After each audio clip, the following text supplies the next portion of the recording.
It's officially college mock draft season, and I'm not going to waste any of your time, so let's go ahead and get in it. With the first overall pick, the Cleveland Guardians are going to select Travis Bazana out of Oregon State. Bazana has a great hit tool, both having raw power and just a great overall feel for hitting. On top of that, he has great speed to go along with that, and will probably stick as a second baseman. I'm not the biggest fan of a second baseman first overall, but considering it's the Guardians and where they'll probably want to take their draft, it makes a lot of sense with Bazana here at number 1. At the number 2 spot, we have the Cincinnati Reds, who kind of just get whoever falls on their lap between Bazana and Condon. In this case, it is the University of Georgia's third baseman slash outfielder, Charlie Condon, who is the Golden Spikes winner. He is probably going to end up being more of a right fielder, but who cares? We're all about the pop right here. This guy has big time power, going to hit a ton of tanks in the MLB. It also has a pretty good hit tool as well. Not much of a runner, but who cares? We're here for the bat. And it's a very similar thing here at the number 3 spot. I have the Colorado Rockies taking Jack Caglione. I've seen some things where they're thinking about pitcher here, but I just don't think any of the pitchers really make sense. I think that Colorado is really going to play into like soft tossing ground ball type pitchers, and a lot of the top pitchers of this class are, of course, these big fastball strikeout type guys, and I just don't think that any of these guys really fit what the Rockies should be going for. So I'm going to do them a favor and give them Jack Caglione, who's just going to put up silly numbers in Colorado. At the number 4 slot, we have the Oakland A's temporarily taking Chase Burns from Wake Forest, who just kind of falls into their lap at this point. He has big time stuff and just looked like the best, prospect type pitcher. Maybe not the best numbers, but best prospect pitcher from, college baseball this season. From Wake Forest, has a big pedigree, big fastball, looks phenomenal. Going to really fill a nice void as a star for this Oakland Athletics team, hopefully in the near future. At the number 5 spot, we had the Chicago White Sox, who are desperately in need of something going right. And I have JJ Weatherholt going to them from the West Virginia University at this spot. Weatherholt, if it wasn't for that injury this spring, would probably be up there with Travis Bazana and Charlie Condon as one of these top guys in this class. Just has that kind of production at the college level, but just unfortunately did miss some time over the spring, and that's going to lead him falling a little bit down the board. But here at number 5, I think it's pretty reasonable. I think the Chicago White Sox are getting a stud, assuming he can stay healthy. At the number 6 spot, we have the Kansas City Royals. They're always a bit of a wild card, and in this spot, I had them getting a big-time bat in Nick Kurtz. He's been absolutely phenomenal, mashing baseballs all across his time at Wake Forest. He topped Division I with 76 walks heading into regional tournament play as well. So he has a good approach to go along with that top-end power. Maybe not quite as much as Caglione or Condon, but absolutely phenomenal power to all fields, good hit tool, good mental approach, and then also has good fielding as well for the first base spot for what it's worth. Not much of a runner, but we're here for the bat and the defense. At the number 7 spot, we have Hagen Smith from Arkansas. This was probably the most statistically accomplished pitcher last year, winning the SEC Conference Pitcher of the Year and led the Division I in ERA, strikeout rate, and opponent average on the outset of the regional tournament play. He has just been absolutely phenomenal. Great fastball, great slider, has a splitter on top of it, but not necessarily as refined as his top 2 pitches. Has okay control, but just a top of the line lefty starter that's going to give you a funky delivery that gives you a fastball even more life than it already has, and it's already a pretty good fastball as it is. At the number 8 spot, we have the Los Angeles Angels continuing the trend of getting these college bats up to the major leagues as soon as possible. We have Braden Montgomery from Texas A&M, a really exciting prospect who has a little bit of a history with injury, but he has, top of the line potential, has plus power, a plus arm, good run, and good hit tool as well. Going to have a great future, hopefully in the outfield. Hopefully they give him some time to mature, but we know the Angels love to push their guys to the majors. At the number 9 spot, you have the Pittsburgh Pirates just licking their lips as the top high school prospect has fallen into their laps. Another shortstop, they love their middle infielders. He has the possibility to be an outfielder as well, might even be better there, but he has a great big frame, gonna be a plus defender, probably a Gold Glover at some point, really strong arm. Has 65 run grade already, has 60 power grade, 50 hit. He's an overall 60 type prospect. he is just phenomenal so far in his young career at just the ripe age of 18. At the number 10 spot, we have the Washington Nationals, who have had this history of taking these big physical specimens and just hoping they can, transform them into this more just complete baseball player. But in this case, I have them going a different direction, taking Trey Savage out of Eastern Carolina.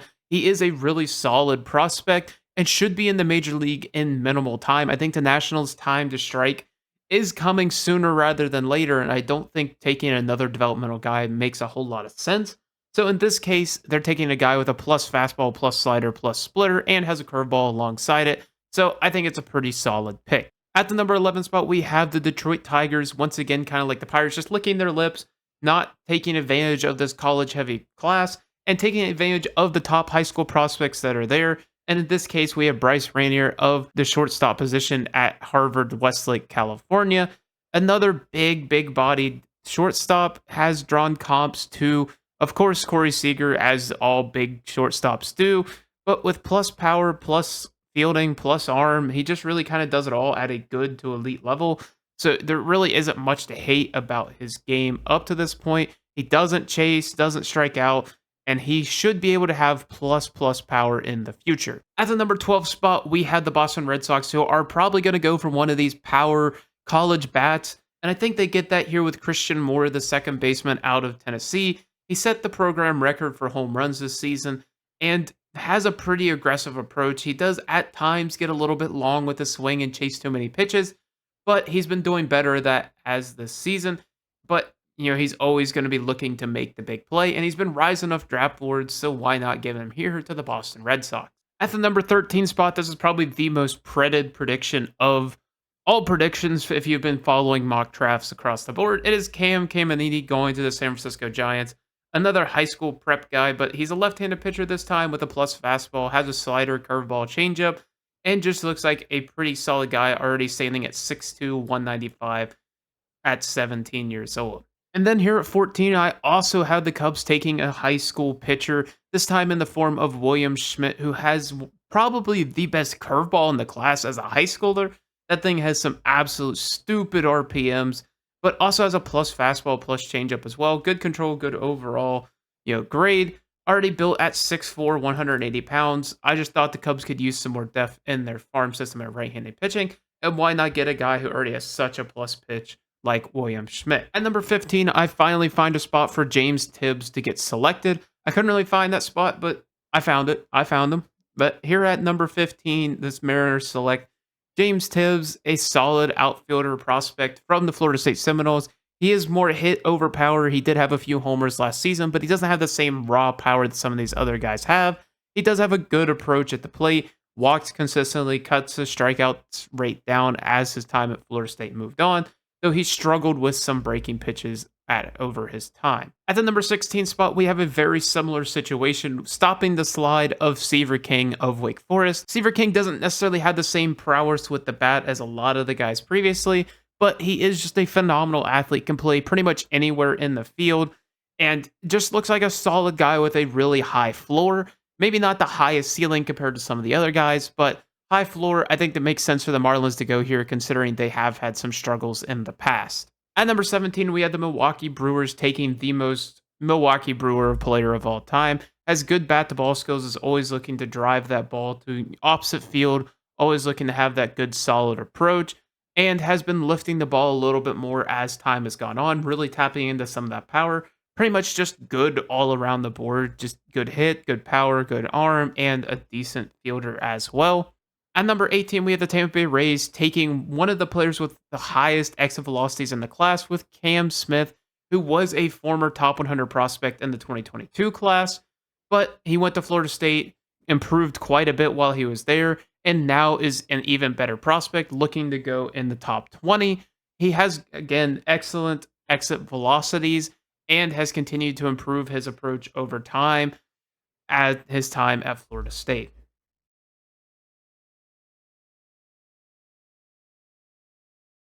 At number 20, I have Tommy Tanks coming off the board and going to the Toronto Blue Jays. He has, again, some of the best raw power in this class. Just all he does is mash, but he doesn't really have a position. He's at third base. We don't really see him sticking there, First base, if he does go to the Blue Jays in this scenario, it wouldn't really work out because you have Vladimir Guerrero Jr. So it might be a DH spot, but Tommy Tanks is worth it at some point, and I think here at number 20, it makes sense. At the number 21 spot, we had the Minnesota Twins grabbing the first catcher off the board, Walker Janik out of Sam Houston.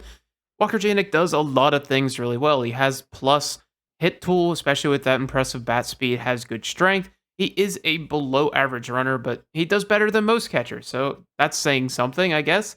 But on the catching side, he has a good arm, good release, does get a little lackadaisical with his blocking, but has a good framing tool as well, so not really that much to hate here.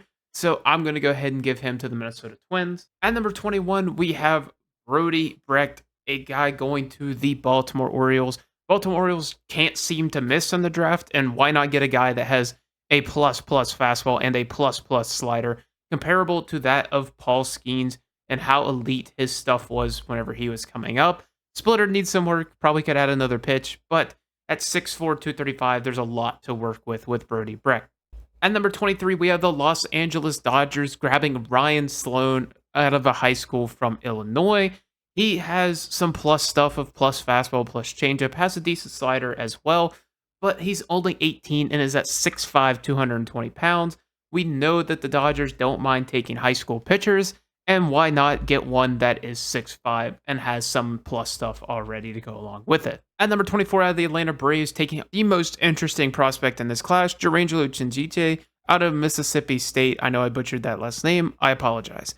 As a right-handed pitcher, he is probably a plus starter in the future, but as a left-handed pitcher, he is a relief pitcher probably in the making. He has a plus fastball, a plus slider, plus changeup from the right side, a pretty average fastball and a decent slider from the left. A lot of teams want to make him a full-time right-handed pitcher, but we'll just have to remain how that goes for the future of him as a switch pitcher. But really interesting guy going to the Braves here in the late first round. At number 25, we have the San Diego Padres grabbing Kellen Lindsley. We know how much they love their athletic freaks, and we have them grabbing a guy with a 75 run grade here in the first round. Not much to say. He's a high school shortstop, 6'2", 175, committed to Florida University out of Florida, but 18 years old, not much to say, really athletic, going to the Padres. At number 26, we had the New York Yankees adding to their minor league depth at catcher, grabbing Caleb Lomavita out of the University of Cal. This guy has some plus raw power for the catcher spot especially, has a decent arm, especially from his past of playing at third base and in the outfield. Can still play this position, but his natural position is catcher at this point. He does need to work on getting that that throw out quicker, but that'll come with time. Has a great power, great chance to get there, has an unusual swing.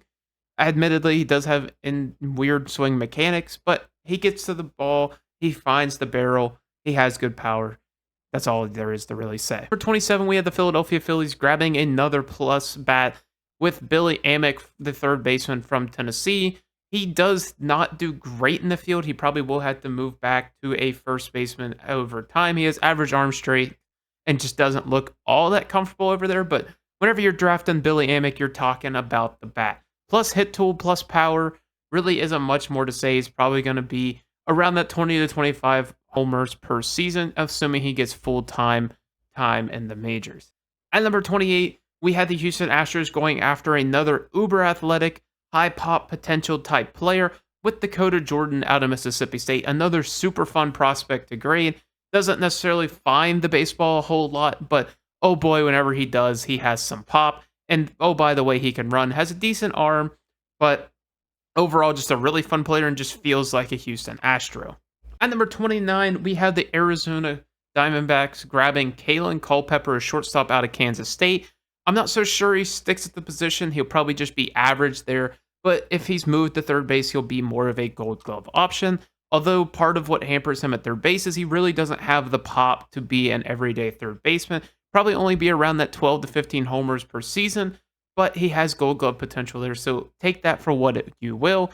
Just limited upside on the offensive side with his relatively flat swing, but you're getting a good defender probably at the hot corner. At the number 30 spot, we had the Texas Rangers grabbing Malcolm Moore, the catcher out of Stanford. Whether he stays at catcher is yet to be seen. Has a less than stellar arm and isn't great footwork-wise. is pretty decent receiving and can move well enough. So it remains to be seen if he can actually stick at the position. If you do view him as a first base type, it's tough to give him much higher of a spot than this just because he does have some raw power, but maybe not nearly as much as some of the other guys on this list. So we're going to go have him at number 30. And that's going to round up this list. I hope you guys enjoyed. Thank you guys for watching and have a wonderful day.